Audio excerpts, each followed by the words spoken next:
Rafale से पाकिस्तान में जबरदस्त खौफ है। इस वक्त पाकिस्तान से बड़ी खबर आ रही है, क्या है वो खबर देखिए। राफेल से पाकिस्तान में जबरदस्त हड़कंप मचा हुआ है। मिराज फाइटर जेट को अपग्रेड करेगा पाक और डिफेंस सिक्योरिटी एशिया की रिपोर्ट में दावा किया गया है। लड़ाकू विमानों के रडार को अपग्रेड करेगा पाकिस्तान।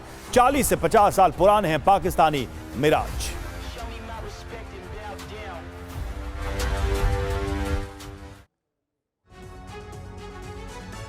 तो देखिए, भारत के एक तरफ है पाकिस्तान तो दूसरी तरफ चीन। दोनों दुश्मनों से टक्कर के लिए हवाई ताकत बहुत जरूरी है। ऐसे में आइए आपको समझाते हैं कि आसमान का सिकंदर कौन है। ये आपको बताते हैं। भारत, पाकिस्तान और चीन की जरा एक तुलना कर ली जाए। भारत के पास 29 ऑपरेशनल स्क्वाड्रन मौजूद है, जबकि पाकिस्तान की बात करें तो 25 स्क्वाड्रन एक्टिव है अभी पाकिस्तान की। चीन की ताकत काफी ज्यादा है, 66 स्क्वाड्रन मौजूद है। बड़ी बात यह है कि चीन छठी पीढ़ी के फाइटर जेट्स बना रहा है।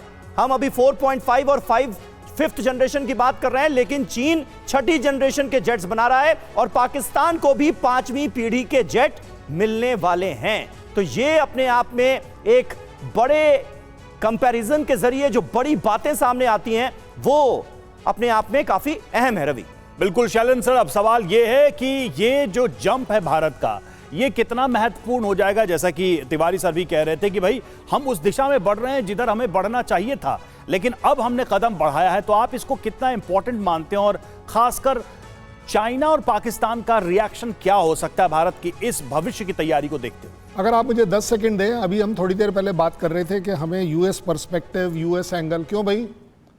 US can not see my perspective.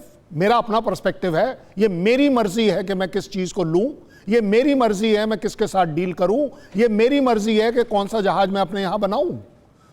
ये जो है ना, नरेटिव आजकल चेंज होना चाहिए। नरेटिव शुड बी कि आप बाहर की कंट्रीज समझिए, सुनिए और एनालाइज करिए कि इंडिया कहां जा रहा है। We are not answerable to anybody as far as I am concerned. Sir, यही तो हम भी कह रहे थे कि भारत अब अपनी शर्तों पर, अपने हितों के साथ कोई समझौता करने के लिए तैयार नहीं है। लेकिन अमेरिका का रुख तो आप जानते ही है ना, अमेरिका तो थोपने की कोशिश करता ही है, तो उसका जवाब भी देना है। नहीं, जवाब अपने आप उनको मिल रहा है ना। आप एक बात बताइए कि कहने के लिए अगर बोल दिया जाए, ट्रम्प टैरिफ जो हैं वो कम क्यों हुए? आपको लग रहा है मैं क्या झुका था या मुड़ा था या टूटा था? देखिए, जब आपकी कंट्री के पास जो सबसे बड़ी स्ट्रेंथ है, जो दुनिया इग्नोर नहीं कर सकती, आप एक दुनिया की मार्केट हो, आप एक एमर्जिंग इकोनॉमी हो, आप एक इंफ्रास्ट्रक्चर लेकर चल रहे हो। चाइना का सबसे बड़ा कंसर्न इंडिया के लिए राफेल नहीं होगा, इकोनॉमिक राइज होगा, मैन्युफैक्चरिंग होगा, एक्सपोर्ट होगा। Pakistan is only a irritant. Pakistan को पता है। आप अभी कंपेयर कर रहे थे 66 स्क्वाड्रन। मैं आपको लाइव एग्जांपल दे देता हूं जी। गलवान और लेह लद्दाख में चाइना का जो सिपाही है वो 1 महीने रहता है, मेरा 2 साल रहता है, मैं खुद रहा हूं। आप करिए कंपेयर, कैसे करेंगे? ये जो लड़ाई का जज्बा होता है ना देश के लिए, ये अपने आप में सारी खामियों को पूरा कर देता है। 66 is a good number. 6th generation, 7th generation. भाई साहब, आप अपने देश के लिए जान देने को राजी हो? मेरे यहां होड़ लगी हुई है, मेरे यहां कंपटीशन है इस बात का कि एक जहाज क्या क्या नहीं कर सकता। आपके यहां पर है कि एक जहाज क्या क्या कर रहा है।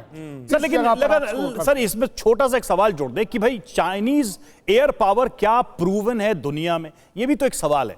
भारत ने कई जंगें लड़ी हैं और इसमें एयरफोर्स की ताकत दिखी। अभी ऑपरेशन सिंदूर में भी हमने एक सक्सेसफुल ऑपरेशन अंजाम दिया। चाइनीज एयर पावर ठीक है, generation, technology, everything is fine, तो क्या वो प्रूवन है बैटल ग्राउंड में? तो दुनिया देख रही है। PL-15 कहां गिरी थी? मेरे यहां गिरी थी या पाकिस्तान में गिरी थी?